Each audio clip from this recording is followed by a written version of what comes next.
আমার আল্লাহ বলে, মায়ার নবীকে লক্ষ্য করে বলে, হ্যাঁ আল্লাহর নবী সবাইকে জানিয়ে দেন, আপনি ঘোষণা করে দিন, আমার নামাজ, আমার কুরবানি, আমার হায়াত, আমার মউত একমাত্র কার জন্য? আল্লাহর জন্য। আমার হায়াত আল্লাহর জন্য, আমার মউত আল্লাহর জন্য। যদি বাতিলদের বিরুদ্ধে জিহাদ করে বাতিলদের বিরুদ্ধে লড়তে গিয়ে আমার জীবন চলে যায়, আমার মৃত্যু হয়ে যায়, আমার মরণ হবে শহীদি মরণ, আল্লাহর দিনকে উঁচু করার জন্য যখন মৃত্যুবরণ করব, মৃত্যুবরণ করতে দেরি হবে, জান্নাত দিতে আল্লাহ দেরি করবে না। সুবহানাল্লাহ বলেন। শহীদি মরণ দরকার আমাদের। আমরা হকের কথা বলবো, সত্য কথা বলবো। পুরো বাতিল, পুরো নাস্তিক, মুরতাদ, বেঈমানকে ভয় করা যায়। বিশেষ করে বর্তমানে বিএনপি একদম বাতিল পন্থায় চলে গেছে, এতে কোনো সন্দেহ নাই। বিএনপির ভাইদেরকে বলবো, শত্রু নয় আপনারা, আমাদের বন্ধু। আপনার ইসলামের দিয়ে কথা বলেন, আলেমদেরকে নিয়ে চলেন, আলেমদের সাথে নিয়ে কাজ করেন, আপনারও দিন ভালো হবে। আর যদি ওই পথে যান, আপনার একই অবস্থা হবে। লিল্লাহি রাব্বিল আলামিন। আমার নামাজ, আমার কুরবানি, আমার হায়াত, আমার মউত, আমার সব কিছু একমাত্র আল্লাহর জন্য। পৃথিবীর কাউকে দেখানোর জন্য আমল করা যাবে না। আমার আমল, আমার আলোচনা, আমার সমস্ত কিছু যদি আল্লাহর জন্য হয়, আল্লাহ বলে, বান্দা আমার জন্য আমল করলে আমি আল্লাহ তোমার প্রতি রাজি হয়ে যায়। আল্লাহ বলে, বান্দারে আমি যখন তোমার প্রতি খুশি হয়ে যাব, আমি আল্লাহ তোমাদেরকে নিজ হাতে জান্নাত দিয়ে দিব। সুবহানাল্লাহ বলেন।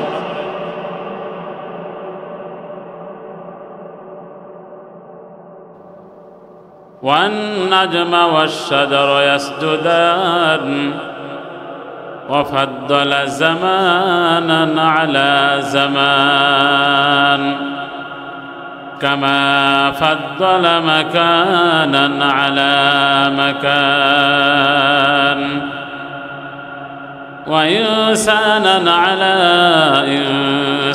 إنسان ونشهد أن لا إله إلا الله وحده لا شريك له لا جد له ولا ند له ولا مثل له ونشهد أن لا إله إلا الله وحده لا شريك له أرسله الله تعالى بالحق بشيرا ونذيرا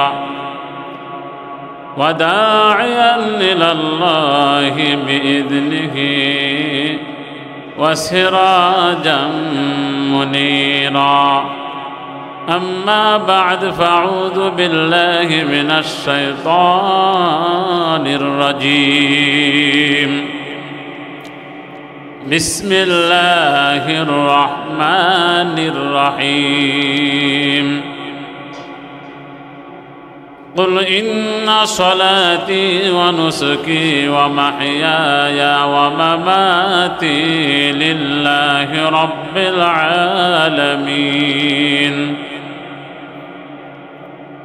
وقال تعالى الذين ينفقون أموالهم بالليل والنهار إلى آخر الآية قال رسول الله صلى الله عليه وسلم لا يرحم الله من لا يرحم الناس أو كما قال النبي عليه الصلاة والسلام صدق الله المولانا العظيم وصدق رسوله النبي الكريم ونحن على ذلك من الشاهدين والشاكرين والذاكرين والحمد لله رب العالمين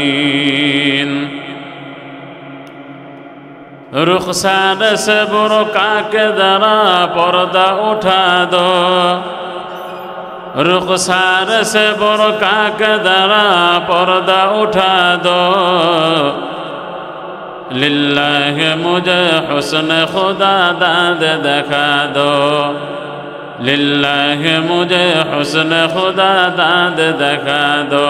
ला इलाहा इल्लल्लाह, ला इलाहा इल्लल्लाह, ला इलाहा इल्लल्लाह, ला इलाहा इल्लल्लाह, ला इलाहा इल्लल्लाह, ला इलाहा, ला इलाहा इल्लल्लाह। নাই কোনো মাবুদ আল্লাহ ছাড়া, নাই কোনো মাবুদ আল্লাহ ছাড়া। লা ইলাহা ইল্লাল্লাহ, লা ইলাহা ইল্লাল্লাহ, লা ইলাহা ইল্লাল্লাহ, লা ইলাহা ইল্লাল্লাহ।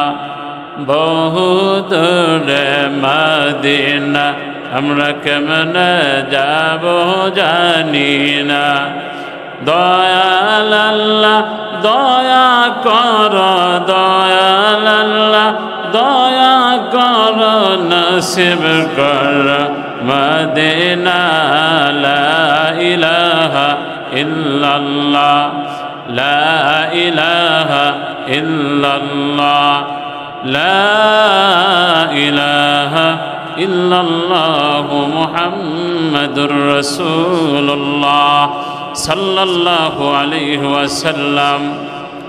আল্লাহ পাকের লাখ করে শুকরিয়া যে মহান আল্লাহ তাআলা দীর্ঘ সময় বিকাল 4টা থেকে ধারাবাহিক আলোচনা চলছিল।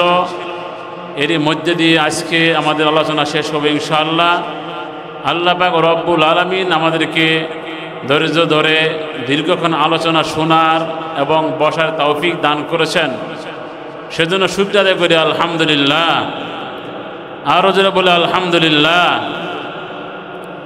আমরা সকলে জানি ইত্তেফাকুল উম্মাহ ফাউন্ডেশন বাংলাদেশের উদ্যোগে আজকের আয়োজিত ইসলামী মাহফিলের সম্মানিত মেহমানবৃন্দ, বক্তাগণ এবং আমার বন্ধুরা, সকলকে জানাই আমার পক্ষ থেকে আন্তরিক মুবারকবাদ, লাল গোলাপ শুভেচ্ছা।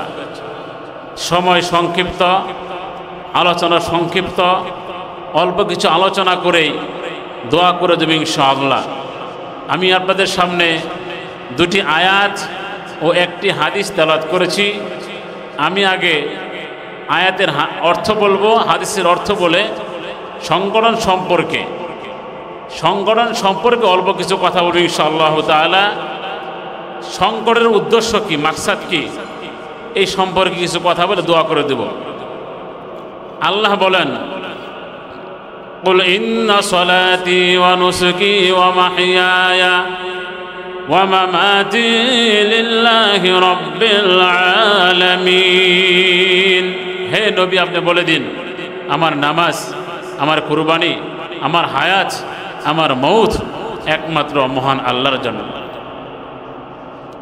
আরো একটি আয়াত তেলাওয়াত করেছে, আল্লাহ তাআলা বলেন, আল্লাযীনা ইউনফিকুনা আমওয়ালাহুম বিল-লাইলি ওয়ান-নাহার সিররান ওয়া আলানিয়াতান ফালাহুম আজরুহুম ইনদা রাব্বিহিম ওয়া লা খাউফুন আলাইহিম ওয়া লা হুম ইয়াহজানুন। আল্লাহ বলেন, যারা তাদের সম্পদ খরচ করে দিনে এবং রাতে, গোপনে প্রকাশ্যে, আল্লাহ বলেন ফালাহুম আজরুহুম ইনদা রাব্বিহিম, তাদের প্রতিদান তাদের মহান রবের নিকট। ওয়ালা খাউফুন আলাইহিম ওয়ালা হুম ইয়াহজানুন, আল্লাহ বলে তাদের কোনো চিন্তা নাই, তাদের কোনো ভয় নাই। এ হলো দুইটা আয়াতের অর্থ। নবীজি বলেন, লা ইয়ারহামুল্লাহু মান লা ইয়ারহামুন নাস, যে ব্যক্তি মানুষের প্রতি দয়া করে না, আল্লাহ তার প্রতি দয়া করেন না। এই হাদিসের ব্যাখ্যা অনেক, আয়াতেরও ব্যাখ্যা অনেক, এত লম্বা চূড়া আলোচনা করা যাবে না, সংক্ষিপ্ত আকারে বলছি। যে ব্যক্তি মানুষের প্রতি দয়া করবে, আল্লাহ তার প্রতি দয়া করবে। আমরা একটা কথা জানি, মানুষ মানুষের জন্য, এই সংগঠন হলো মানুষের জন্য, সম্পূর্ণ সেবামূলক কাজ। তবে উদ্দেশ্য তিনটি, একটা হলো মানব সেবা, দ্বিতীয় হলো ঐক্যবদ্ধ হয়ে থাকা, তৃতীয় নম্বর হলো অন্যায়ের প্রতিবাদ করা। এগুলো লম্বা চূড়া আলোচনা করা যাবে না। প্রথমটা হলো মানব সেবা। কেউ অসহায়, গরিব, খেতে পারে না, বস্ত্র নেই ইত্যাদি, তখন যাদের আছে, যাদের সম্পদ আছে, তাদের দায়িত্ব হলো তাদের পাশে দাঁড়ানো। এখন আমরা যারা মধ্যবিত্ত, যাদের সম্পদ কম, আমরা চাইলেই একজনের পাশে দাঁড়াইতে পারি না। তখন চিন্তা করলাম এটি সংগঠন করব, এই সংগঠনে অনেক লোক থাকবে, সেখান থেকে আমরা সবাই মিলে কিছু কিছু টাকা দিয়ে গরিবদের পাশে দাঁড়াবো, এতে সহজ হবে আমাদের, ঠিক কিনা? একা সম্ভব না। এই নিয়তেই, এই মাকসাদেই এই সংগঠনটি করা। আলহামদুলিল্লাহ ইতিমধ্যে আমরা সাধ্য অনুযায়ী, সামর্থ্যের আলোকে আমরা সেবা করতে পেরেছি। আমরা ফেনীতে সেবা করেছি, শেরপুরে করেছি, 5 নভেম্বর তাবলিগের সমাবেশে করেছি, কয়েকদিন আগেও করেছি, মহাসমাবেশে আমরা করেছি। সাধ্য অনুযায়ী করে যাচ্ছি, আমরা আরও করবো ইনশাআল্লাহ। এক কথায় মানব সেবার একটি অর্থ হলো মানুষ মানুষের জন্য। আছে তার দিবে সে, নাই তার পাবে সে। আমাদের আছে, আমরা দিব। জানতে পারলাম মানব সেবা কি ও কেন, সংক্ষিপ্ত আকারে বলছি। সেই সাথে বলবো ঐক্যবদ্ধ হয়ে থাকা বর্তমান সময়, এটা খুবই জরুরি, খুবই প্রয়োজন। আমি আমার আবেগ প্রকাশ করে ছোট্ট ছোট ভিডিও বানিয়ে ফেসবুকে ছেড়ে দেই। বর্তমান সময়ে উলামায়ে কেরাম যদি এক না হয়, ঐক্যবদ্ধ না হয়, অদূর ভবিষ্যতে আমাদের বিপদ হবে, এতে কোনো সন্দেহ নেই। যেমন পূর্বে উলামায়ে কেরাম ইখতিলাফ করেছে, ঝামেলা করেছে, এর জন্য কি হয়েছে? জেলে যেতে হয়েছে, জুলুমের শিকার হতে হয়েছে, অনেক কিছু আমরা কষ্ট স্বীকার করে মোটামুটিভাবে দেশ স্বাধীন হয়েছে। ভাবছিলাম দেশে অশান্তি হবে না, দেশে ঝামেলা হবে না, কিন্তু এখন দেখে আরো বেশি আকারে ধারণ করছে।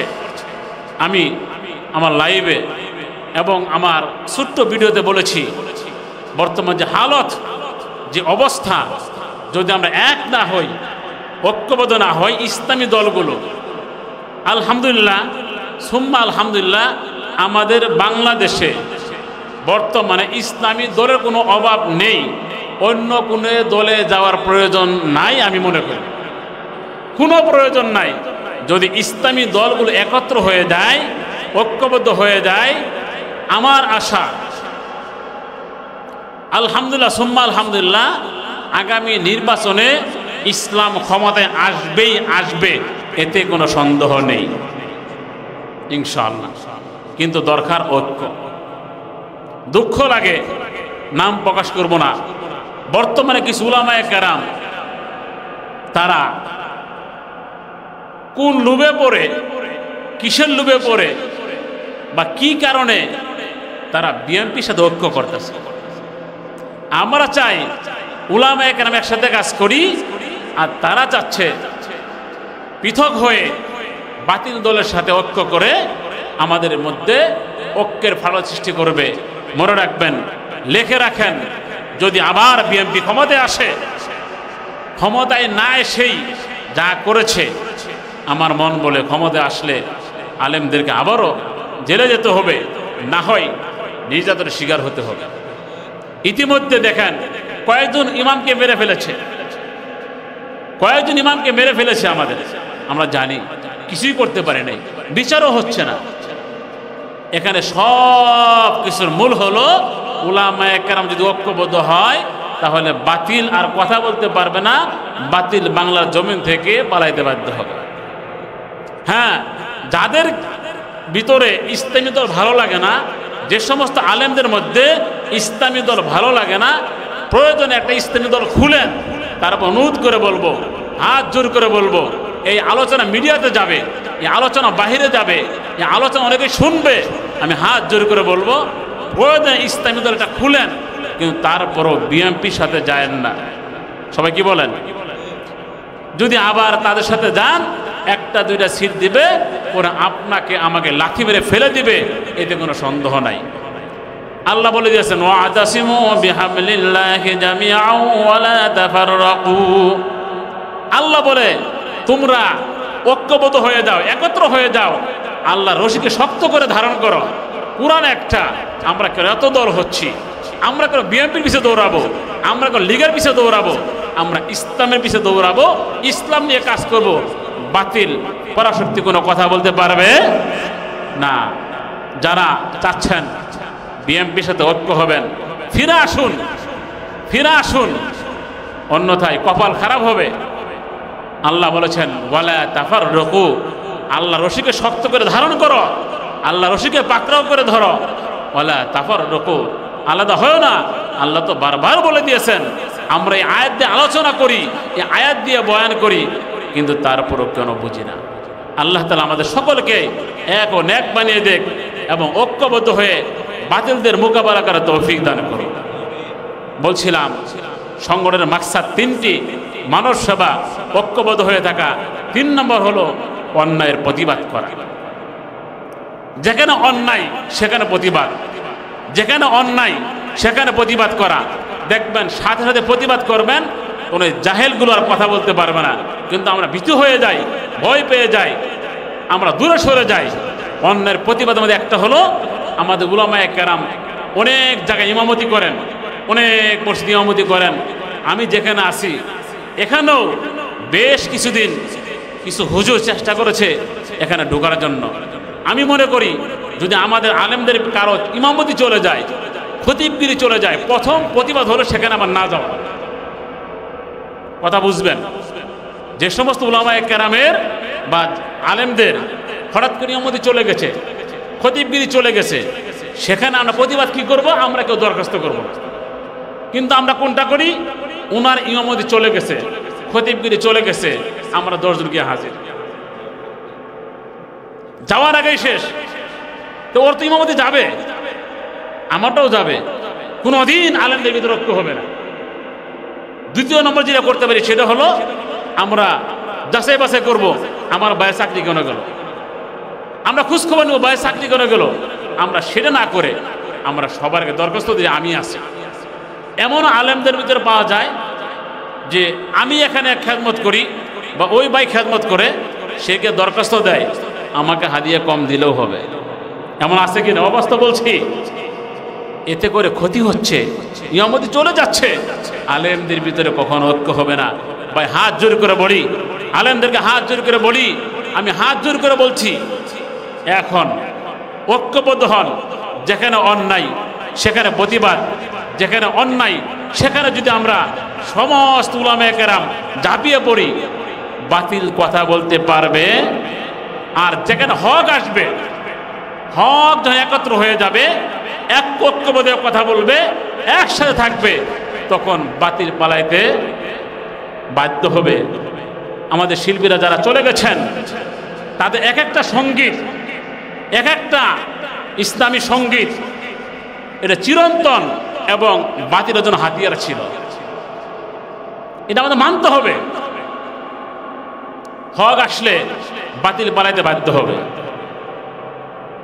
আমাদের মরহুম আইনদে আল্লাহ রহমতুল্লাহ বলে গেছেন, ওনার সঙ্গীতগুলো আমরা এখন ব্যবহার করি, আমরা গাই, গেয়ে গেয়ে প্রতিবাদ করি। সেজন্য ভাই আমাদের আলোচনা সুন্দর করতে হবে, এক হতে হবে। যদি হক আসে বাতিল পালাবে। আসে না, কই বলছে যে পালা রে পালা, জলদি পালা, নইলে তোদের গলে ঝুলবে তালা। পালা রে পালা, জলদি পালা, নইলে তোদের গলে ঝুলবে তালা। হক আসতে বাতিল তো কাজছে, ছিনিয়ে নিব মোরা জয়ের মালা। পালা রে পালা, জলদি পালা, নইলে তোদের গলে ঝুলবে তালা। পালা রে পালা, জলদি পালা, নইলে তোদের গলে ঝুলবে তালা। যদি হক আসে বাতিল পালাইতে বাধ্য হবে, বাতিল পালাইতে বাধ্য হবে। তা আমরা বলছিলাম মনের আবেগগুলো এক হতে হবে, ঐক্যবদ্ধ হতে হবে, এবং যখন যেখানে অন্যায় সেখানে আমাদের প্রতিবাদ গড়ে তুলতে হবে। যদি আমাদের উলামায়ে কেরাম এক হয়ে যায়, একত্র হয়ে যায়, একসাথে কাজ করে এক প্ল্যাটফর্মে আসে, তাহলে আলেমদের ভিতরে আর অশান্তি হবে না, ঝামেলা হবে না। হাত জোর করে বলছি, একজন আলেম, একজন হক্কানি আলেম নারী নেতৃত্ব মানতে পারে না। একজন আলেমের শান নয়। আমরা প্রতিবাদ করে যাব। জমিয়ত উলামায়ে কেরামকে বলবো, ফিরে আসুন। তারা ওপেনভাবে বিএনপির সাথে ঐক্য করে কাজ করে যাচ্ছে। দুঃখজনক বিষয়, আমরা ঐক্য করার চেষ্টা করতেছি, আমরা একত্র চেষ্টা করতেছি। এদিকে কিছু উলামায়ে কেরাম, বিশেষ করে জমিয়ত উলামায়ে কেরাম, তারা এক হয়ে গেছে। দুঃখজনক বিষয়। ভাই ফিরে আসুন, অন্যথায় আপনারও ভবিষ্যৎ খারাপ হবে। যদি ভালো না লাগে একাই আন্দোলন করেন, একাই নির্বাচন করেন, কিন্তু বাতিলদের সাথে হাত করিয়েন না। বাতিল যদি মাথা চারা দেয়, হক দেবে যাবে, হকের ক্ষতি হবে। ওয়ালা তাফাররাকু, আল্লাহ বলছে আলাদা হয়েও না, পৃথক হয়েও না, অনৈক্য হয়েও না। তা আমরা যে কাজগুলো করব, আমরা যে আমলগুলো করব, একমাত্র কার জন্য? লিল্লাহি রাব্বিল আলামিন। আমার আল্লাহ বলে, মায়ার নবীকে লক্ষ্য করে বলে, আল্লাহর নবী সবাইকে জানিয়ে দেন, আপনি ঘোষণা করে দিন, আমার নামাজ, আমার কুরবানি, আমার হায়াত, আমার মউত একমাত্র কার জন্য? আল্লাহর জন্য। আমার হায়াত আল্লাহর জন্য, আমার মউত আল্লাহর জন্য। যদি বাতিলদের বিরুদ্ধে জিহাদ করে বাতিলদের বিরুদ্ধে লড়তে গিয়ে আমার জীবন চলে যায়, আমার মৃত্যু হয়ে যায়, আমার মরণ হবে শহীদি মরণ, আল্লাহর দিনকে উঁচু করার জন্য যখন মৃত্যুবরণ করব, মৃত্যুবরণ করতে দেরি হবে, জান্নাত দিতে আল্লাহ দেরি করবে না। সুবহানাল্লাহ বলেন। শহীদি মরণ দরকার আমাদের। আমরা হকের কথা বলবো, সত্য কথা বলবো। কোনো বাতিল, কোনো নাস্তিক, মুরতাদ, বেঈমানকে ভয় করা যায়। বিশেষ করে বর্তমানে বিএনপি একদম বাতিলের পন্থায় চলে গেছে, এতে কোনো সন্দেহ নাই। বিএনপির ভাইদেরকে বলবো, শত্রু নয় আপনারা, আমাদের বন্ধু। আপনার ইসলামে দিয়ে কথা বলেন, আলেমদেরকে নিয়ে চলেন, আলেমদের সাথে নিয়ে কাজ করেন, আপনারও দিন ভালো হবে। আর যদি ওই পথে যান, আপনারও একই অবস্থা হবে। লিল্লাহি রাব্বিল আলামিন। আমার নামাজ, আমার কুরবানি, আমার হায়াত, আমার মউত, আমার সব কিছু একমাত্র আল্লাহর জন্য। পৃথিবীর কাউকে দেখানোর জন্য আমল করা যাবে না। আমার আমল, আমার আলোচনা, আমার সমস্ত কিছু যদি আল্লাহর জন্য হয়, আল্লাহ বলে, বান্দা আমার জন্য আমল করলে আমি আল্লাহ তোমার প্রতি রাজি হয়ে যায়। আল্লাহ বলে, বান্দারে আমি যখন তোমার প্রতি খুশি হয়ে যাব, আমি আল্লাহ তোমাদেরকে নিজ হাতে জান্নাত দিয়ে দিব। সুবহানাল্লাহ বলেন। লিল্লাহি রাব্বিল আলামিন। তাহলে আমরা মানুষ সেবা করব আল্লাহর জন্য, ঐক্যবদ্ধ হব আল্লাহর জন্য, জিহাদ করব আল্লাহর জন্য, অন্যায়ের প্রতিবাদ করব আল্লাহর জন্য। কবি বলেছেন, মরণ যদি দাও গো প্রভু, শহীদি মরণ দিও। মরণ যদি দাও গো প্রভু, শহীদি মরণ দিও। জীবন যদি চালাও প্রভু, জীবন যদি চালাও প্রভু, তোমার পথে চালায়। মরণ যদি দাও গো প্রভু, শহীদি মরণ দিও। মরণ যদি দাও গো প্রভু, শহীদি মরণ দিও। তোমার পথে আমার জীবন, তোমার পথে আমার জীবন কবুল করে নিও। মরণ যদি দাও গো প্রভু, শহীদি মরণ দিও। মরণ যদি দাও গো প্রভু, শহীদি মরণ দিও। আমাদের তামান্না থাকবে, আমাদের আশা থাকবে, আল্লাহ যখন আমাদের দুনিয়া থেকে নিয়ে যাবে, আমাদের মরণ যেন শহীদি মরণ হয়। কি মরণ হয়? শহীদি মরণ। আরো একটি কথা বলে শেষ করে দেব, অন্যায়ের প্রতিবাদ। আমরা বলছি অন্যায়ের প্রতিবাদ, তার মধ্যে একটা হলো মাঝে মধ্যে দেখা যায় কিছু নাস্তিক, মুরতাদ, কুলাঙ্গার, বেঈমান আমার নবীকে নিয়ে কটূক্তি করে, আমার নবীর চরিত্রে আঘাত দেয়, নবীকে নিয়ে খারাপ গালিগালাজ করে। আবার কিছু লোককে দেখা যায় বলে নবীর পরে নবী আছে, নাউজুবিল্লাহ বলবেন না? নবীর বিরুদ্ধে যখন কেউ কথা বলবে, নবীকে যখন কেউ গালিগালাজ করবে, আমাদের কাজ হলো প্রতিবাদ করা। আমাদের সংগঠনের মাকসাদ তিনটি। 3 নম্বর হলো অন্যায়ের প্রতিবাদ করা। যখন নবীকে গালি দিবে, যখন নবীকে নিয়ে খারাপ মন্তব্য করবে, যখন নবীর চরিত্র নিয়ে কথা বলবে, তখন প্রথমত আলেমদের দায়িত্ব হলো ঐক্যবদ্ধ হয়ে ওই নাস্তিক মুরতাদ বেঈমানদের বিরুদ্ধে কথা বলা, ঠিক কিনা বলেন? কিন্তু আমরা প্রতিবাদ করি না, আমরা অনৈক্য করি, ইখতিলাফ করি। আমরা কেউ কেউ বলি ওই হুজুর খায়ার কোনো কাম নাই। না না ভাই, নবীকে গালি দিবে আমরা কিছু বলবো না, মুসলমান হতে পারে না। নবীকে গালি দিবে, নবীকে আঘাত করবে, নবীকে নিয়ে মন্তব্য করবে, নবীকে নিয়ে খারাপ আচরণ করবে, আমরা মুসলমান জাতি মেনে নিতে পারি না। কারণ নবীকে আমরা জান দিয়ে মহব্বত করি, নবীকে প্রাণ দিয়ে মহব্বত করি। নবী হলেন আমার জানের চাইতেও জান, আমার প্রিয়। নবীকে গালি দিলে একজন মুসলমান জাতি মাথা পেতে নিতে পারে না। ন্যূনতম হলো প্রতিবাদ করা।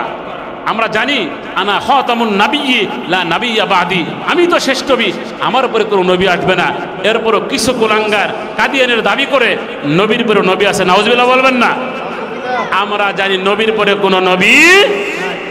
এরপরও যদি কোনো ব্যক্তি নবী দাবি করে, বলে নবীর পরে নবী আছে, মনে করতে হবে এটা নবীর দুশমন, নবীর শত্রু এবং জাতির শত্রু, কুরআনের শত্রু, হাদিসের শত্রু, আলেমদেরও শত্রু। অতএব এটা আলোচনা মিডিয়াতে যাবে, কাদিয়ানি সাবধান হয়ে যাও। তোমাদেরকে বলছি, তোমরা নিজেকে নিয়ন্ত্রণ করো। নবীর পরে নবী নাই, হাদিসে বলেছেন। অতএব তোমরা আর নবী দাবি করে নিজেদেরকে ধ্বংসের দিকে ঢেলে দিও না। কারণ উলামায়ে কেরাম এখনো সুচ্ছার, উলামায়ে কেরাম কথা বলবে, বর্তমানে কথা বলার সুযোগ এসেছে। অতএব কাদিয়ানীদেরকে বলবো নবীর বিরুদ্ধে যাওয়ার কোনো প্রয়োজন। নবীজির হাদিস, মানে সাব্বা নাবিয়ান ফাকতুলুহু, নবীজি বলেছেন যে আমাকে গালি দেয় তাকে কতল করে ফেলো, তাকে মেরে ফেলো। অন্যায়ের প্রতিবাদ। অতএব নবীকে নিয়ে যে গালি দিবে, নবীকে নিয়ে যে কটূক্তি করবে, আমরা ন্যূনতম হলো ফেসবুকের মাধ্যমে হোক, লেখার মাধ্যমে হোক, কলমের মাধ্যমে হোক, আলোচনার মাধ্যমে হোক, আমাদেরকে প্রতিবাদ করতে হবে, ঠিক কিনা? নবীকে গালি দিবে, আমার সম্মান চলে যেতে পারে, আমার ইজ্জত চলে যেতে পারে, আমার মা চলে যেতে পারে, আমার বাবা চলে যেতে পারে, আমার সন্তান চলে যেতে পারে, কিন্তু মায়ার নবীর ইজ্জত দিয়ে কথা বললে আমরা মুসলমান কখনো ছাড় দেব না, ঠিক কিনা বলেন? নবীর ইজ্জত ছিল, নবীর সম্মান ছিল, নবীর সম্মান আছে, থাকবে, ভবিষ্যতে থাকবে। নবীরাই কি হয়েছে, উলামায়ে কেরাম আছে, ওয়ারিসগণ রয়েছে। অতএব নবীকে নিয়ে কথা বললে আমরা মেনে নিব না, ঠিক কিনা বলেন? সময় সংক্ষিপ্ত, বলছিলাম ইত্তেফাক উম্মাহ ফাউন্ডেশন বাংলাদেশের উদ্দেশ্য 3টি। 1 নম্বর মানব সেবা, 2 নম্বর ঐক্যবদ্ধ হয়ে থাকা, 3 নম্বর অন্যায়ের প্রতিবাদ করা। আমরা জানতে পারলাম নবীকে গালি দিলে, নবীকে দিয়ে কটূক্তি করলে আমরা প্রতিবাদ করব, ঠিক কিনা বলেন? মানি না, মানব না, মানতে পারি না, আল্লাহ রাসূলের অবমাননা। মানি না, মানব না, মানতে পারি না, আল্লাহ রাসূলের অবমাননা। হায়রে অবমাননাকারীরা রক্ষা পাবি না। মানি না, মানব না, মানতে পারি না, আল্লাহ রাসূলের অবমাননা। মানি না, মানব না, মানতে পারি না, আল্লাহ রাসূলের অবমাননা। হায়রে অবমাননাকারীরা রক্ষা পাবি না, অবমাননাকারীরা রক্ষা পাবি না। মানি না, মানব না, মানতে পারি না, আল্লাহ রাসূলের অবমাননা। বাংলার বীর মুসলমান জেগে উঠেছে, লেজ গুটিয়ে নাস্তিকদের পালাতে হবে, নইলে আদি হবে তোদের কবরচনা। মানি না, মানব না, মানতে পারি না, আল্লাহ রাসূলের অবমাননা। মানি না, মানব না, মানতে পারি না, আল্লাহ রাসূলের অবমাননা। হায়রে অবমাননাকারীরা রক্ষা পাবি না, অবমাননাকারীরা রক্ষা পাবি না। মানি না, মানব না, মানতে পারি না, আল্লাহ রাসূলের অবমাননা। ঠিক কিনা বলেন? নবীর ইজ্জত, নবীর সম্মান নিয়ে কথা বললে আমরা মুসলমান জাতি কাউকে ছাড় দিব না। আমার শেষ কথা হলো, ইসলাম ছিল, আছে, থাকবে। ইসলাম ছিল, আছে, থাকবে। ইসলামের ভিতরে পরিবর্তন করার ক্ষমতা কারো নেই। 1400 বছর আগে থেকে ইসলাম ছিল, কেউ পরিবর্তন করতে পারে নাই। আবু জেহেল চেষ্টা করেছে, পারে নাই। নমরুদ চেষ্টা করেছে, পারে নাই। তারপরে ফেরাউন চেষ্টা করেছে, পারে নাই। ইসলাম ছিল, আছে। ইসলামের ভিতরে পরিবর্তন করার অধিকার কারো নেই।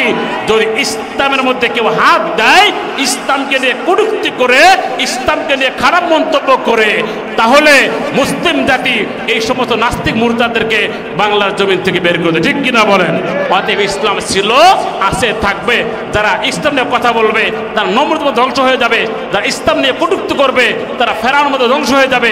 যারা ইসলাম নিয়ে কথা বলবে তারা আবু জেহেলের মতো ধ্বংস হয়ে যাবে। ইসলাম ছিল, আছে। ইসলাম যেমন আছে তেমনই থাকবে, যেমন ছিল তেমনই আছে। ইসলাম নিয়ে পরিবর্তন করার ক্ষমতা কারো নাই। ইসলামের জন্য দান দিব, ইসলামের জন্য রক্ত দিব, ইসলামের জন্য মান দিব, ইসলামের জন্য বাবাকে হারাবো, ইসলামের জন্য সন্তানকে হারাবো, ইসলামের জন্য আমার মাকে হারাবো। কিন্তু ইসলাম নিয়ে কথা বললে কাউকে ছাড় দেওয়া। ইসলামের জন্য যারা দিয়ে যায় প্রাণ, ওরা নয় মৃতরা চিরম্লান, ওরা নয় মৃতরা চিরম্লান। ইসলামের জন্য যারা দিয়ে যায় প্রাণ, ওরা নয় মৃতরা চিরম্লান। কোরআনের জন্য যারা দিয়ে যায় প্রাণ, ওরা নয় মৃতরা চিরম্লান। নবীর জন্য যারা দিয়ে যায় প্রাণ, ওরা নয় মৃতরা চিরম্লান। কোরআনের জন্য যারা দিয়ে যায় প্রাণ, ওরা নয় মৃতরা চিরম্লান। আমরা ইসলামের জন্য জীবন দেব, নবীর জন্য জীবন দেব, কোরআনের জন্য জীবন দেব। আমাদের জীবন মরণ যেন লিল্লাহি রাব্বিল আলামিন, একমাত্র আল্লাহর জন্য হয়। সময় সংক্ষিপ্ত, লম্বা করে ফেললাম। এখন দোয়া হবে।